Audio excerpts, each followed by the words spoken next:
Hello once again, folks, and welcome to the Gridiron Report, a weekly segment we do here at Riverbend Sports Network, where we look at the top stories in Fredericksburg Regional High School football action. My name is Mark Coleman. We are joined once again this week by Fredericksburg's freelance star sports reporter, Nathan Warters. Nathan, thanks for joining us. Good to see you. To see you too, Mark. Thanks for having me. Nathan also covers Virginia Tech football, and you can follow Nathan on Twitter. He is at Nathan Warters. You can also keep up with all of the local high school sports action through the new FLSvarsity.com as well as the Twitter handle at FLSvarsity. I'd like to extend my appreciation to the great folks at FLS Varsity for their support. Nathan, we are now 4 weeks into this regular season of high school football. Hard to believe after next week, after the games this weekend, we're going to be halfway through. Some exciting games this week. Maybe a little bit too early to talk about playoff implications, but I think we're starting to see what some of these teams are made of. Is that safe to say? Yeah, definitely. I think some of the elite teams are starting to kind of come forward and really show us what they're capable of. And I think some of the teams that we might not have really paid a whole lot of attention to early or during the preseason have started kind of making a statement as far as them being playoff contenders as well. I'm talking about Riverbend, Eastern View, teams like that. That in the preseason, we didn't really know what they had, and I think both being 4-0, I think they both really kind of established that they have their eyes on the postseason. Well, and speaking of the elite teams, certainly the cream is rising to the crop. The big game last week, of course, the North Stafford victory over Briarwoods, ending the 32-game winning streak on their home turf. A pretty impressive performance. Very impressive, and I think if you're gonna get somebody's attention, that's how you do it. You go up there and you beat a team that's won. Is it three straight? I guess it's three straight state championships, and they've got talent, Division I talent up and down their roster, and North Stafford is, they're big game tested. They've been through a lot of big games in the last 3 years, and I just think they went up there, and I'm not gonna say they were unfazed, but they were tough mentally, and they got the job done up there, and it's very safe to say that North Stafford is an elite team. I would not be surprised to see them make a deep run like they have the last 2 years. It was the definition of a statement victory. You did a report actually during the preseason talking about championships. Do you think North Stafford's got the makeup this season to possibly make a championship run? I do, and it goes back to a few things. One, they have the veteran leadership. They have guys. They have just a roster full of guys who started for 3 years, and these are guys that have started for playoff teams that have made it to the state semifinal game, and their defense is just locked down. I mean, that was their strength going into the season. Their question marks were on offense because they lost so much skill. And they've answered enough questions on that side of the ball, but their defense was what it started with. And defense is where it's at in football, especially at the high school level. And if you can stop somebody, you can be a contender. And North Stafford, they're very balanced, but it all starts with their defense, and that's going to lead the way for them for the rest of the year. You hold a team like that to 6 or 7 points, you're going to be in just about any game that you're playing in, no matter what the competition is. Absolutely, and I mean they've done that every game this year. There's a couple games where they've given up some points, but it's the short fields and stuff like that kind of play into factor there. But they've been strong pretty much every game on defense, and I can't really see that changing from here on out. Another big game last week, at least in the region, number two versus number three in the Fredericksburg Power Poll. Massaponax came away. There's another team with some senior leadership on that team and some playoff experience, getting a big win over Colonial Forge, 34-28. They're another one of those teams that they have. They're loaded with talent, and they're loaded with experience, and it's really telling how good they've been because they've had some injuries. They've been dealing with some stuff injury wise early in the year, and they keep winning. And Forge is a very strong team in its own right. So to beat them, um, it wasn't a blowout by any stretch of the imagination, but it was a defensive win. I mean, they came through with a couple plays at the end on the defensive side, and Ponix is known for being an offensive team. They have that option offense and all their running backs and all the skill they have on offense. But their defense too. It was kind of a bend but don't break approach. But they had some really big plays on defense. So they're going to be a team to be reckoned with again, just like North Stafford is. And Forge is too. I mean, that's not a back-breaking loss for them. Right. It's playing a really good team, and just having a couple tough breaks. But both of those teams, I think, are going to be prime for playoff runs. A couple other teams that came away with victories and are trying to get poised for playoff runs as well. Number 4 in last week's Power Poll, Riverbend, with a 41-7 victory over Orange, and number 5, Mountain View, with a 39-21 victory over Liberty. Maybe one of the surprises, at least for me, from last week, we really didn't know much about Eastern View. I didn't feel like I knew much about Eastern View. They came into last week at 3-0 and facing what we thought was a pretty good, and I think is a pretty good Handley team, and they handled them pretty easily, 63-21. What are your thoughts about Eastern View? I haven't seen them.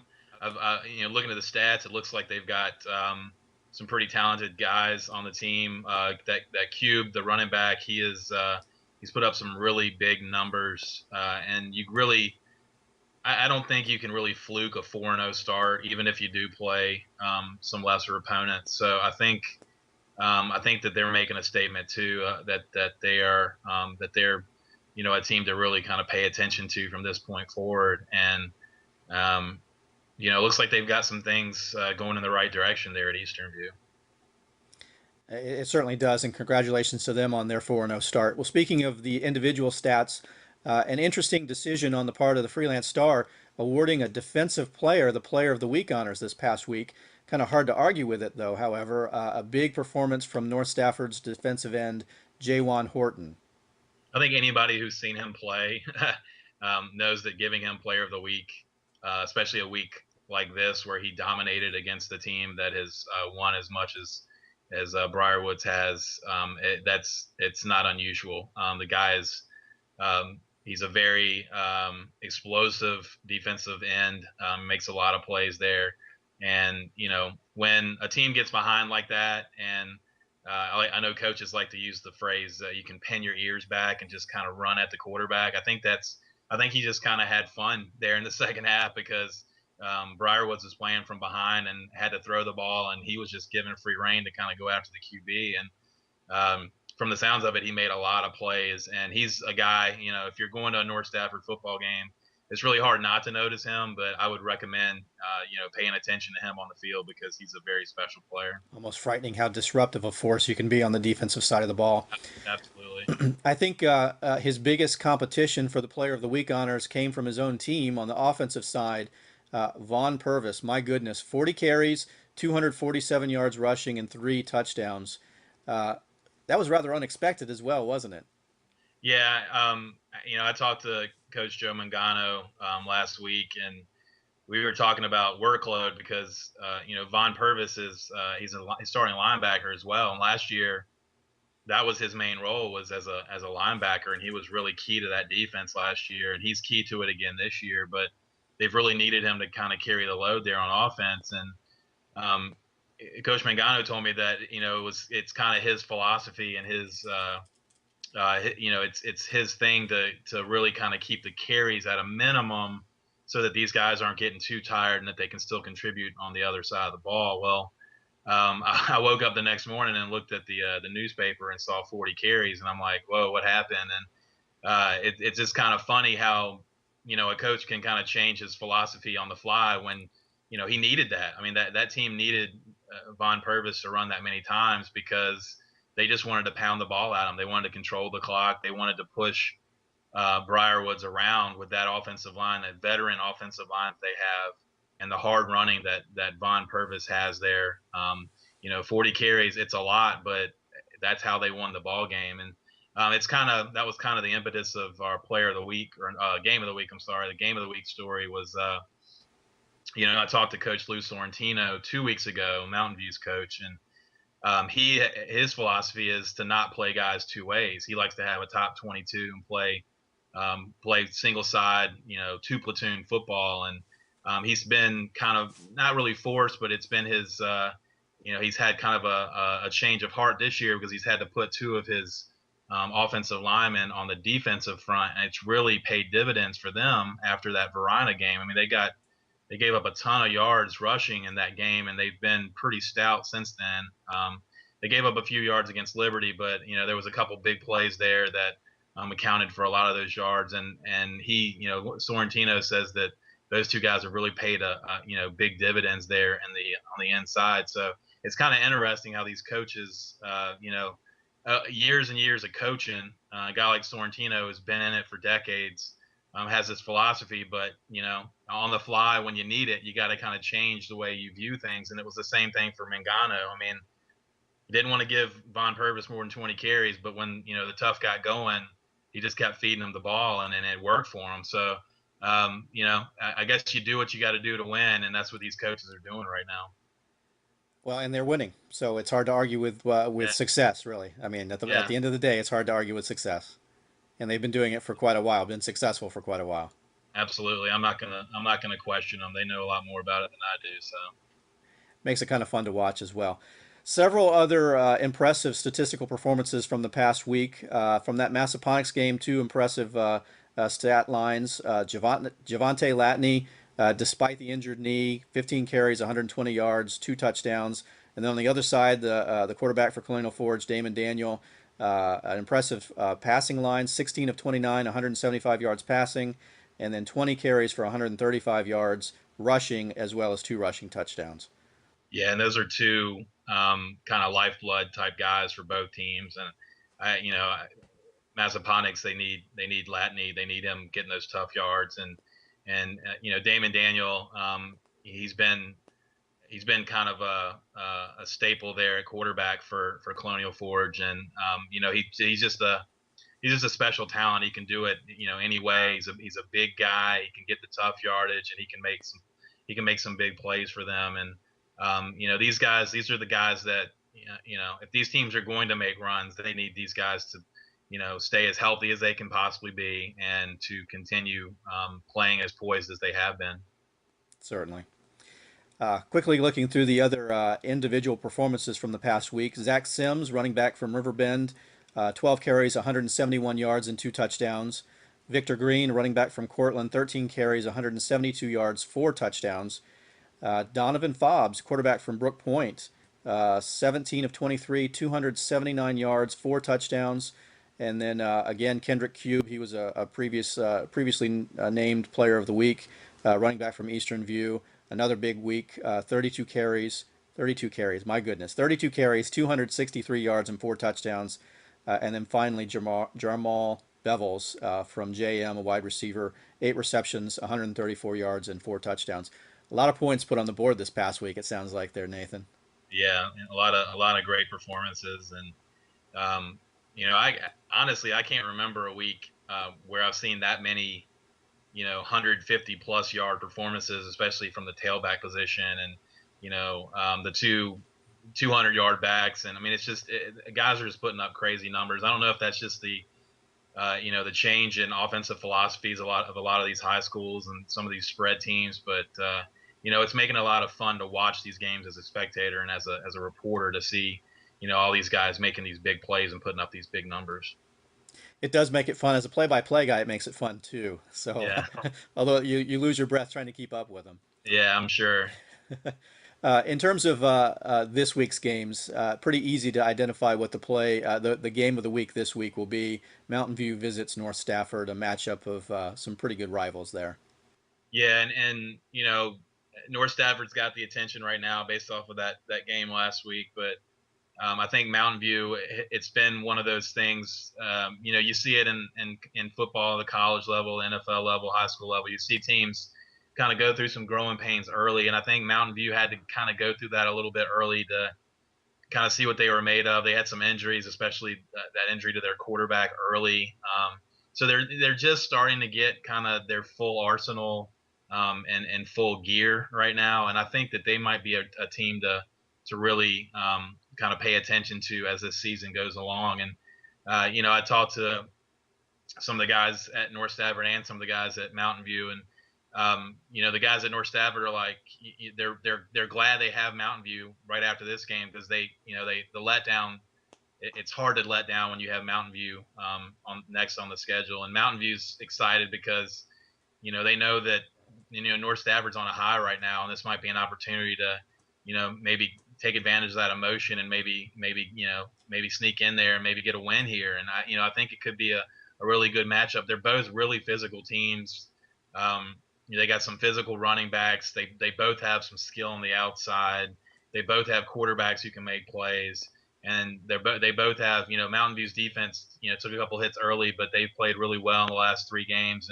And like I said before, North Stafford's defense has been on a high all year, and so I think this is two really good teams matching up with each other. It could be a couple playoff teams, couple teams that could go far in the postseason here. Several good storylines to that game, so very anxious and excited to see to learn the outcome of that. And certainly, I'll be following it live through the at FLS Varsity Twitter feed, as well as FLSvarsity.com. A great feature that they've got so you can keep up with the games real time. A team that maybe is looking to avoid a letdown after having lost last week to Massaponax. Colonial Forge needs to travel down to Roanoke and take on a pretty tough Patrick Henry team. Yeah, and that's a rematch of the playoff game from last year, and Patrick Henry last year had David Prince at quarterback, and he's at Virginia Tech now. But they're still a very good team, and that's a tough road game. I mean, that's it's like we were talking about a couple weeks ago. These teams having to find games to schedule because it's just so hard to find opponents, especially up north, who want to come down here or who want to schedule a series with one of our teams. And that's the biggest thing is getting down there and getting back. That's not a I make that trip quite a bit. That's not a short trip It's not. to Roanoke. So it's going to be a challenge for them. I think it's going to be a tough football game, but we'll see how they respond to the extra factors that play into that, especially with the travel. Right, right. And then finally, also this week we have Riverbend visiting Brook Point. Brook Point always a tough team, maybe not quite up to their normal standards this season, but there's still time left in this season, and Riverbend still trying to prove that they belong, that they deserve to be spoken of amongst the elite in the region. Yeah, and this is one of those games. Riverbend they kind of need this, early in the season against a team in their conference or their district at their level. They've been playing some AA schools for the first 4 weeks, and this is one of those games where I think not so much a statement, but they really do need to come out here and play well. And for Brook Point, you listed some of those numbers for their quarterback, and it seems like maybe that spread offense is maybe starting to take shape a little bit, and maybe that big play capability is coming out now. Maybe they found some receivers to replace the guys they lost to graduation last year, guys like Tyus White and Aaron Sanders. So, this could be an interesting game for both teams, because it's probably going to be a fairly even game, and it's probably going to be a pretty well played game. So it could be a fun game to watch on Friday. Certainly hope so. It sounds like there are a number of exciting games coming up this week. Going to be hard to match up with the excitement from last week, but a night watching high school football is always an enjoyable night, in my opinion. Yeah, no question. Well, Nathan, that's going to do it for this week's edition of the Gridiron Report. Thanks to Nathan Warters for his time. Once again, you can follow Nathan on Twitter. He is at Nathan Warters. He's also part of the FLS Varsity team, FLSvarsity.com, as well as Twitter at FLS Varsity. Reminder, you can also follow Riverbend Sports Network, our Twitter handle at RB Sports Network, as well as riverbendsportsnetwork.com. We will not be broadcasting a game this week, but we will be back next Friday, October 4th, to broadcast live play-by-play action of Riverbend taking on Massaponax. So that'll do it for this week, folks. I hope that you enjoy another great weekend of high school football. Looking forward to a lot of exciting scores. Check back with us next week as we will bring you the Gridiron Report. Mark Coleman for Riverbend Sports Network. Thanks for watching, everyone.